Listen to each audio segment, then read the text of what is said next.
Ukraine की संसद ने प्रदर्शनों पर रोक लगाने वाले कड़े विवादित कानूनों को मंगलवार को रद्द कर दिया। इसके साथ ही प्रधानमंत्री निकोलाई एजारोव ने अपने पद से भी त्याग पत्र दे दिया है। सरकार ने ये कदम मंगलवार को संसद के बुलाए गए आपातकालीन सत्र में उठाया। इससे पहले सोमवार को सरकार और विपक्ष के बीच कुछ मुद्दों पर सहमति बनी थी, जिसके बाद देश में शांति बहाली की कुछ उम्मीद जगी है। सीरिया में असद सरकार के स्थान पर अस्थायी सरकार के गठन पर सहमति नहीं बन पाई है।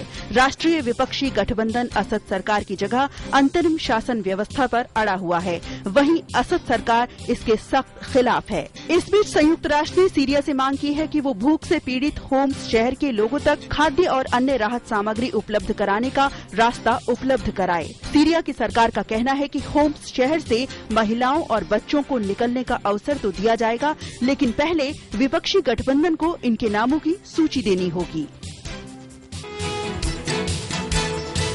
मिस्र के पूर्व राष्ट्रपति मोहम्मद मुर्सी को 2011 की जन क्रांति के दौरान जेल तोड़ने के आरोप में मंगलवार को काहिरा पुलिस अकादमी में पेश किया गया। सरकारी टेलीविजन ने ये खबर देते हुए मंगलवार को बताया कि मुर्सी के खिलाफ अपहरण, हत्या, कैदियों के भागने में मदद करने के अलावा 3 और मामले भी हैं। उधर काहिरा में 2 बंदूकधारियों ने गृह मंत्रालय के एक वरिष्ठ अधिकारी की गोली मारकर हत्या कर दी। मिस्र में सेना द्वारा राष्ट्रपति मोहम्मद मुर्सी को हटाने के बाद इस्लामी उग्रवादियों ने अपने हमले तेज कर दिए हैं।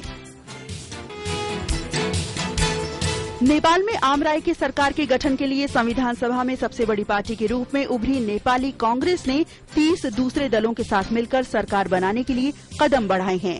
नेपाली कांग्रेस के अध्यक्ष सुशील कोइराला ने कहा है कि उनकी सरकार आम राय की सरकार के गठन के लिए दूसरे दलों के साथ मिलकर सरकार बनाने को तैयार है।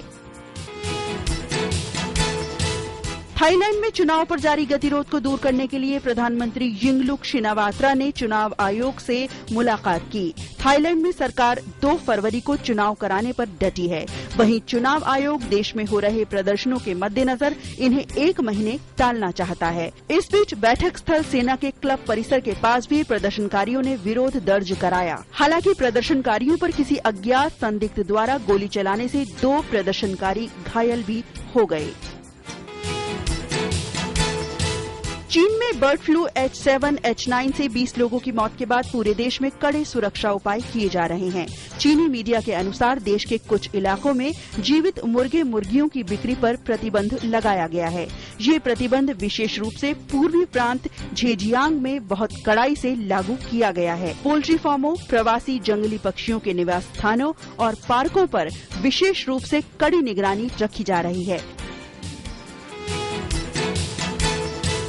ब्रिटेन के सांसदों ने महारानी क्वीन एलिजाबेथ द्वितीय के गृह खर्चों को लेकर आलोचना की है और उनसे आग्रह किया है कि वो अपने महल बकिंघम पैलेस को दर्शकों के लिए खोलें, जिससे आमदनी बढ़ सके।